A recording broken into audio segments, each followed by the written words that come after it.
Bismillahirrahmanirrahim. Assalamualaikum warahmatullahi wabarakatuh. Bersyukur kita kehadrat ilahi kerana dengan limpah dan izin kurnianya, kami dapat berkumpul sama-sama pada malam ini untuk melakukan temu ramah informasi berkenaan isu pendidikan. Jadi, untuk pengetahuan semua, tajuk kami pada hari ini berkaitan tentang peranan komunikasi era digital dalam memupuk perpaduan negara dan memelihara bahasa. Sebelum kami mengupas tajuk kami, izinkan saya memperkenalkan diri. Nama saya Atiana Suha binti Muhtar, berasal dari Puchong, Selangor, dan saya akan menjadi moderator pada hari ini. Okey, Assalamualaikum. Nama saya Muhammad Johairul Asyafi bin Muhammad Jahari. Lebih senang dipanggil dengan panggilan Johairul. Berasal dari Putatan Sabah dan sedang melanjutkan pelajaran di IPJM Kampus Keningau, Sabah. Manakala nama saya pula Wan Marha Najihah binti Wan Mahzir, berasal daripada Jitra Kedah. Saudara dan saudari boleh panggil saya Marha. Baiklah, terima kasih kepada saudara Jo dan saudari Marha kerana sudi datang pada temu ramah kita pada malam ini. Baiklah, sebelum kita pergi dengan lebih jauh, izinkan saya menerangkan terlebih dahulu tentang tajuk temu ramah kita pada hari ini. Seperti yang kita semua tahu, kita telah pun memasuki era globalisasi di mana teknologi telah berkembang dengan pesatnya, dan perkataan maklumat di hujung jari sangat popular di kalangan masyarakat, lebih-lebih lagi di dalam kalangan remaja. Kerana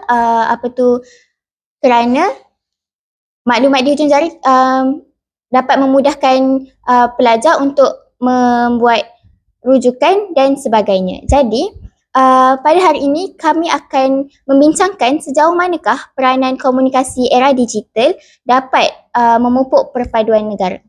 Jadi, sebagai soalan yang pertama, saya akan ajukan kepada saudara Jo. Pada pandangan saudara Jo, apakah maksud komunikasi digital? Baik, terima kasih atas soalan pertama daripada saudari moderator Atia. Baiklah, soalan adalah berkenaan definisi berkaitan komunikasi digital.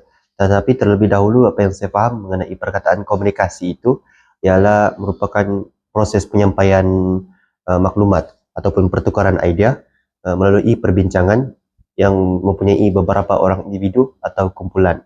Dan jika dikaitkan dengan perkataan digital itu, komunikasi digital itu bermaksud proses penyampaian ataupun proses penyampaian pandangan atau idea melalui alatan-alatan digital. Contohnya seperti telefon bimbit, komputer dan lain-lain. Dan mesej boleh disampaikan melalui pengaksesan internet itu sendiri. Dan mesej juga boleh disampaikan melalui pelbagai kaedah, contohnya penghantaran audio, penghantaran teks melalui WhatsApp, melalui aplikasi pengguna dan lain-lain lagi. Dan seperti yang Atiah cakap, komunikasi digital ini merupakan suatu benda yang baru terutamanya dalam kalangan generasi muda itu sendiri. Jadi itulah pandangan saya mengenai maksud komunikasi digital. Baiklah, terima kasih saudara Jo atas penerangan yang diberikan. Benar sekali, komunikasi era digital ini sangat penting untuk masyarakat zaman sekarang kerana dapat lebih memudahkan urusan setiap individu. Jadi, persoalannya di sini saudari Marha, apakah kebaikan komunikasi digital dalam memupuk perpaduan dan memelihara bahasa ibunda kita? Terima kasih saudari Atia. Pada pendapat saya, bagi kebaikan memelihara bahasa ibunda melalui sumber pendidikan iaitu platform digital, menyediakan banyak bahan pendidikan dalam pelbagai bahasa melalui aplikasi ataupun laman web sesawang. Orang ramai boleh belajar dan mempraktikkan bahasa ibunda mereka dengan lebih mudah. Seterusnya, media sosial dan forum dalam talian membolehkan individu yang untuk berkongsi bahasa ibunda untuk berkomunikasi ataupun memelihara budaya mereka. Walaupun mereka berada di negara yang berbeza. Manakala kebaikan menjaga perpaduan kaum pula, kita dapat mempertingkatkan kefahaman antara budaya melalui komunikasi digital. Ia memudahkan interaksi antara pelbagai kaum yang membolehkan mereka memahami budaya, adat dan bahasa mereka masing-masing. Ini juga dapat membantu mengurangkan salah faham dan meningkatkan keharmonian. Akhir sekali, platform digital juga digunakan untuk menyebarkan mesej tentang perpaduan melalui kempen sosial yang mempromosikan nilai-nilai. Contohnya, hormat menghormati ataupun toleransi antara kaum. Sekian. Baiklah, terima kasih Saudari Marha atas penjelasan. Saya bersetuju dengan pendapat Saudari Marha kerana saya berpendapat bahawa media sosial dan platform dalam talian ni dapat membolehkan pengguna berkongsi cerita, lagu dan tradisi budaya masing-masing dalam bahasa ibunda. Jadi ini dapat lebih membantu dalam memelihara budaya dan identiti sesebuah kaum tersebut. Baiklah, pada pandangan Saudara Jo, bagaimanakah kerajaan dapat menggalakkan peningkatan penggunaan komunikasi dalam negara? Baiklah, terima kasih atas soalan yang diajukan oleh saudari, di mana soalan ini adalah berkaitan dengan peranan kerajaan. Sudah semestinya kerajaan memang harus mengambil inisiatif berdasarkan dengan apa yang dibahaskan oleh saudari Marha tadi tentang banyaknya kebaikan komunikasi digital ini. Jadi antara pandangan saya, antara inisiatif ataupun langkah yang boleh diambil oleh kerajaan untuk mempertingkatkan penggunaan komunikasi digital. Jadi langkah yang pertama saya rasa adalah kerajaan boleh membangunkan lagi infrastruktur kemudahan pengaksesan internet, dan langkah ini melibatkan dua golongan masyarakat, iaitu masyarakat di dalam bandar dan masyarakat di luar bandar. Seperti yang kita tahu, pembangunan infrastruktur internet di dalam bandar sudah pun dikatakan maju ataupun berkebolehan untuk mendapatkan akses internet itu kepada masyarakat di dalam bandar. Tapi saya ingin menekankan bahawa langkah ini haruslah diambil untuk masyarakat di luar bandar, kerana pengaksesan internet di sana terhalang dengan beberapa faktor seperti faktor geografi, faktor pembangunan kawasan tersebut dan faktor ekonomi. Tapi itu tidak menjadi alasan untuk kerajaan menghiraukan kawasan luar bandar ini untuk mendapatkan pengaksesan internet itu. Jadi langkah-langkah pembangunan infrastruktur itu boleh disamaratakan antara dua golongan masyarakat ini, masyarakat luar dan dalam bandar. Jadi langkah seterusnya saya rasa kerajaan boleh membantu sebuah organisasi ataupun agensi kerajaan itu sendiri yang membuat inovasi pembangunan mengenai komunikasi digital itu melalui pemberian ataupun bantuan pelaburan, sama ada dari segi kewangan, dari segi kemudahan dan sebagainya, untuk melancarkan lagi program pembentukan inovasi komunikasi digital ini. Justru perkara ini juga boleh meningkatkan lagi kemajuan bidang teknologi dalam negara. Akhir sekali, izinkan saya, ada langkah seterusnya, saya rasa kerajaan boleh memberikan pendidikan atau latihan mengenai penggunaan komunikasi digital ini terhadap masyarakat yang berminat, ataupun kerajaan boleh terus meletakkan subjek komunikasi digital dalam di bidang pendidikan, supaya kemahiran itu sudah ada di generasi muda sejak di bangku sekolah lagi. Jadi itulah pandangan saya mengenai inisiatif yang boleh dilakukan oleh kerajaan. Baiklah, terima kasih Saudara Jo. Saya sangat bersetuju dengan hujah-hujah yang diberikan, sangat penuh dengan informasi. Pada pendapat saya, pada zaman moden kini, semua orang tahu yang komunikasi digital terdapat sisi positif dan juga sisi negatifnya. Jadi, Saudari Marha, bagaimanakah media sosial ataupun industri digital ni dapat mempromosikan penggunaan bahasa ibunda dalam kalangan generasi muda? Industri digital dapat mempromosikan penggunaan bahasa ibunda dalam generasi muda dengan melakukan video pendek dan grafik yang menarik dengan menggunakan platform seperti TikTok, Instagram dan YouTube. Ia boleh digunakan untuk menghasilkan video pendek dalam bahasa ibunda yang dapat menarik perhatian generasi muda. Kandungan yang ada bersifat hiburan dan mendidik ini boleh merangsangkan minat mereka untuk menggunakan bahasa ibunda. Seterusnya, menonton filem dan drama dalam bahasa ibunda dalam pelbagai platform seperti Netflix, Viu dan lain-lain. Atau platform yang tempatan boleh mempromosikan filem, drama dan rancangan realiti dalam bahasa ibunda. Penggunaan bahasa dalam hiburan maafkan saya, penggunaan bahasa dalam hiburan digital boleh menambah minat generasi muda terhadap bahasa tersebut. Akhir sekali, kita dapat melakukan kempen digital di media sosial.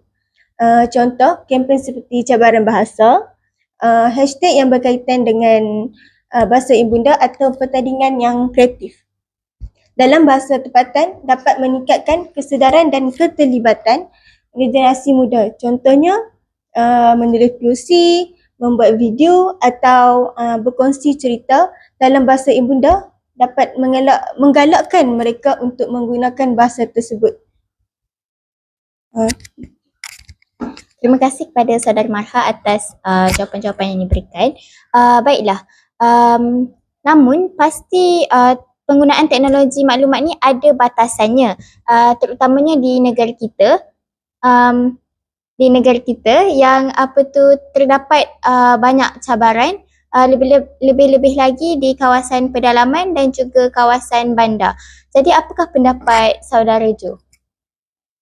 Baiklah, berkenaan dengan soalan pandangan saya mengenai penggunaan komunikasi digital antara penduduk di dalam dan di luar bandar. Jadi pendapat saya tentang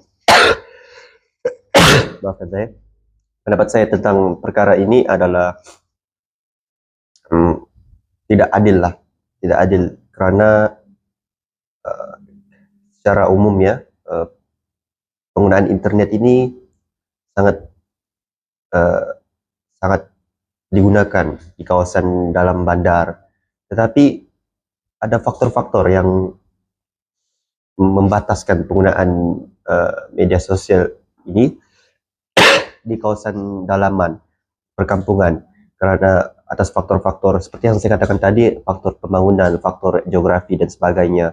Tapi ini boleh juga dikatakan sebagai kemungkinan kesalahan kerajaan itu sendiri, yang dimana tidak memfokuskan kawasan luar bandar, memfokuskan dahulu kawasan di dalam bandar itu sendiri kerana merupakan punca utama pembangunan ekonomi negara. Tapi dengan penggunaan komunikasi digital ini, sepatutnya semua kalangan masyarakat boleh mengakses ataupun menggunakan penggunaan komunikasi digital ini, kerana itu merupakan hak ataupun kemudahan yang perlu ada untuk setiap masyarakat, tidak kira di dalam ataupun di luar. Jadi saya harap kerajaan boleh memfokuskan lagi pembangunan ataupun meningkatkan lagi penggalakan. Izinkan saya menambah, satu lagi faktor komunikasi digital ini kurang penggunaannya di luar bandar adalah disebabkan kemahiran penggunaan komunikasi digital itu kurang, kerana penduduk di pedalaman kurang terdedah dengan didikan penggunaan komunikasi digital ini. Jadi saya harap kerajaan bolehlah, seperti yang saya katakan tadi, memberikan pelaburan terhadap pembangunan inovasi dan memberikan kemudahan komunikasi digital dan memberikan pendidikan terutamanya kepada penduduk di luar bandar supaya mereka berkeboleh kemahiran untuk menggunakan peralatan ataupun perkara yang berkaitan dengan komunikasi digital ini. Itu pandangan saya. Baiklah, terima kasih Saudara Jo. Saya bersetuju kerana saya berpendapat bahawa setiap orang mempunyai hak masing-masing. Jadinya pihak kerajaan perlulah untuk memberikan perhatian yang lebih kepada pelajar-pelajar yang di dalam kawasan pedalaman untuk dapat untuk lebih dapat bidang-bidang pendidikan yang lebih berkualiti.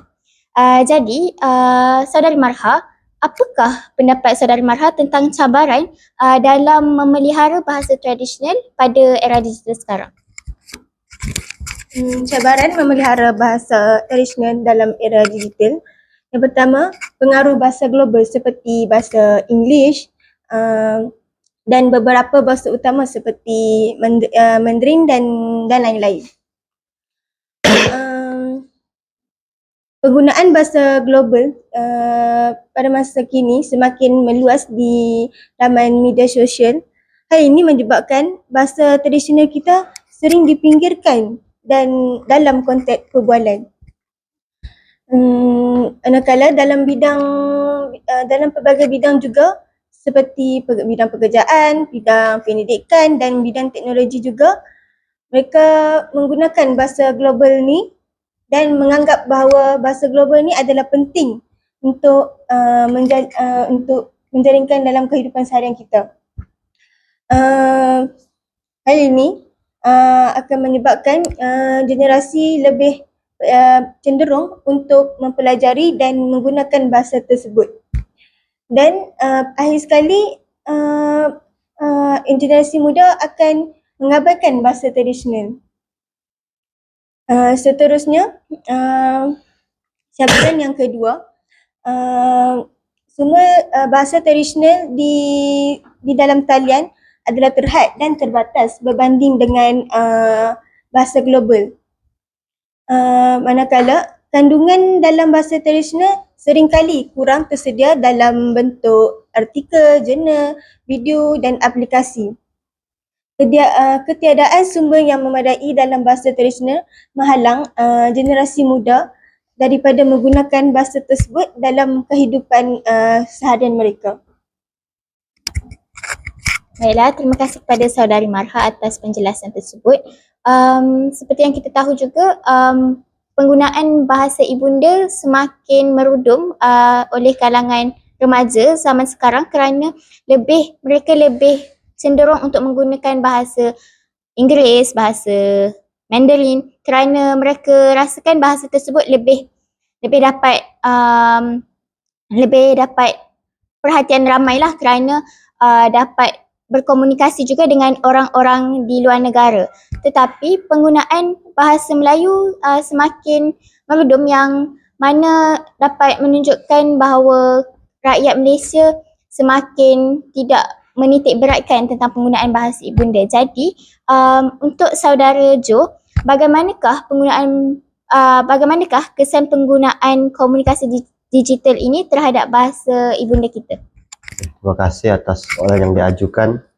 Saya rasa soalan itu diajukan dengan jawapan sekali, tapi saya harap saya boleh memberikan jawapan lebih lagi lah. Jadi jika bercakap tentang kesan penggunaan bahasa asing ini terhadap bahasa ibunda kita sendiri, saya menggunakan dua pandangan kesan ini. Yang pertama adalah kesan positifnya penggunaan bahasa asing ini, tetapi bukan impaknya terkena kepada bahasa tradisional kita, tapi terhadap kemahiran penggunaan bahasa kita. Yang pertama iaitu penambahan kosakata, penambahan seperti bahasa-bahasa baru ataupun perkataan-perkataan baru yang kita tahu yang telah ada di media sosial.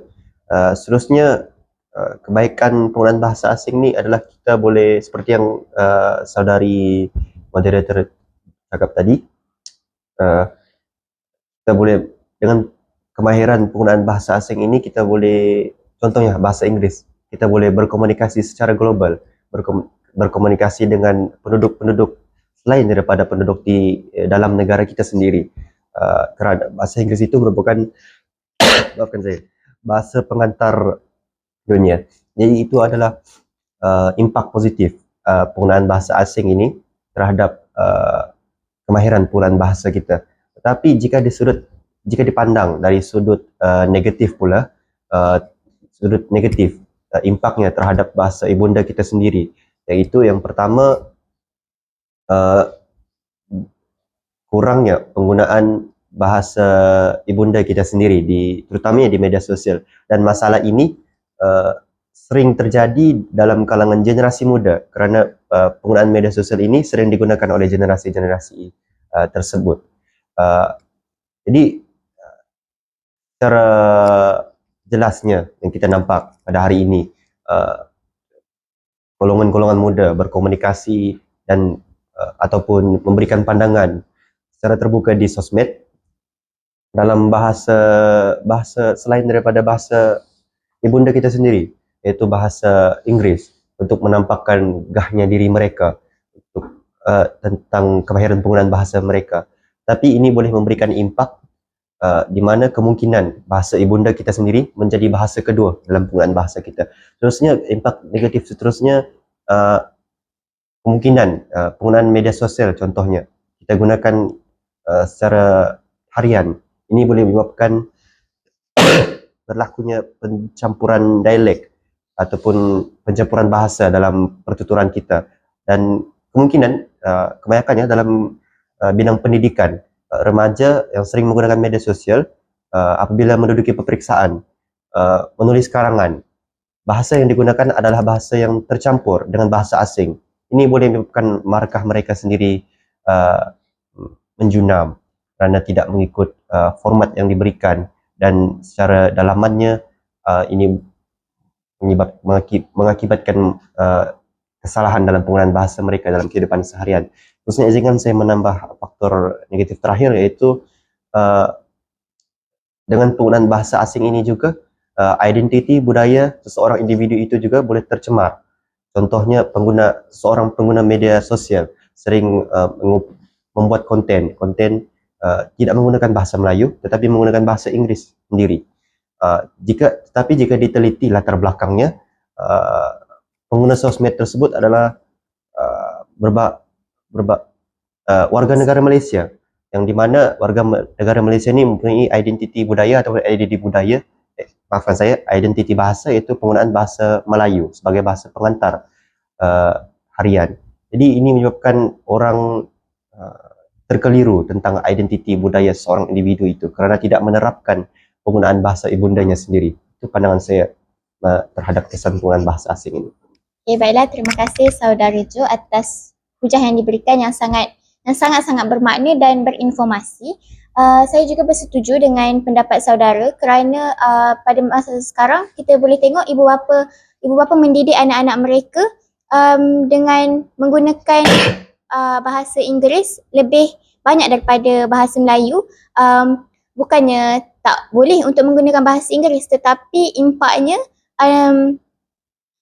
kanak-kanak zaman sekarang sukar untuk berkomunikasi dalam bahasa Melayu yang membuatkan mereka tidak fasih, dan impaknya masa peperiksaan bahasa Melayu, keputusan peperiksaan bahasa Inggeris lebih baguslah daripada keputusan bahasa Melayu. Jadinya untuk Saudari Marha, persoalan saya adalah macam mana penggunaan media sosial ni dapat merenggangkan perpaduan sesebuah kaum. Pertama sekali, berlakunya penyebaran maklumat palsu, contohnya maklumat yang tidak tepat ataupun mengelirukan.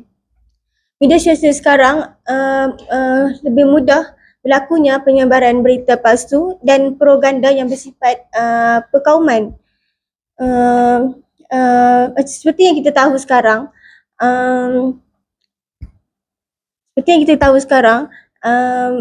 melalui satu maklumat tersebut, kita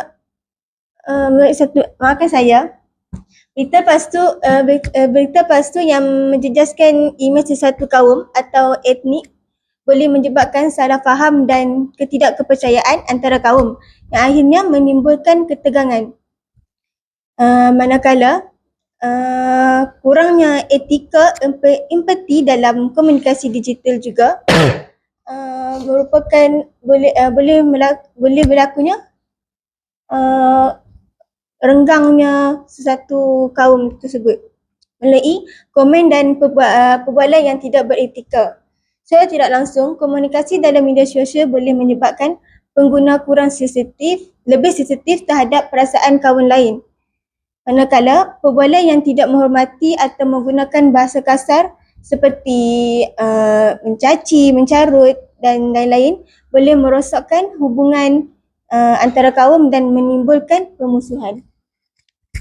Baiklah, terima kasih kepada Saudari Marha. Baiklah, kita beralih kepada soalan yang terakhir kepada Saudara Jo.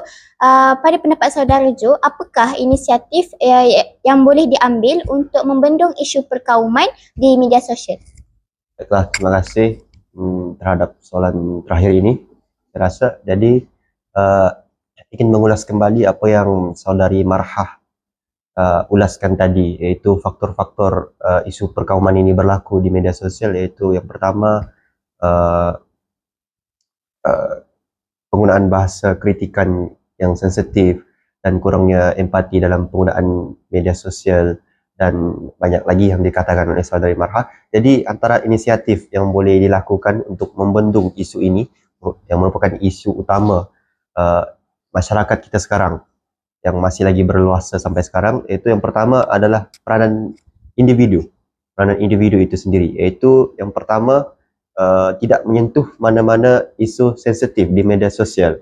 Contohnya isu perkauman, isu bahasa, penggunaan bahasa, isu budaya, tidak mengkritik ataupun tidak terlalu banyak mempersoalkan budaya kaum masing-masing.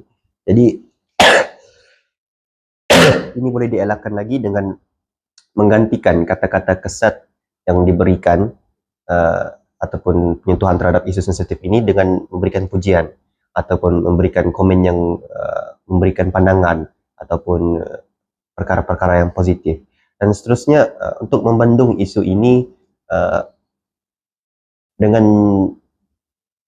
tidak menyentuh isu sensitif saja, sangat sukarlah. Jadi isu ini boleh dibendung jika ada individu yang tidak bertanggung jawab melakukan kesalahan-kesalahan di media sosial yang menyentuh isu sensitif.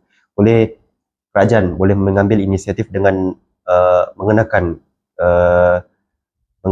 tindakan undang-undang, contohnya saman dan sebagainya. Ini bagi membendung peningkatan isu perkauman, supaya individu atau masyarakat takut untuk menimbulkan isu-isu yang boleh merosakkan perpaduan di negara kita. Seterusnya, kita boleh membuat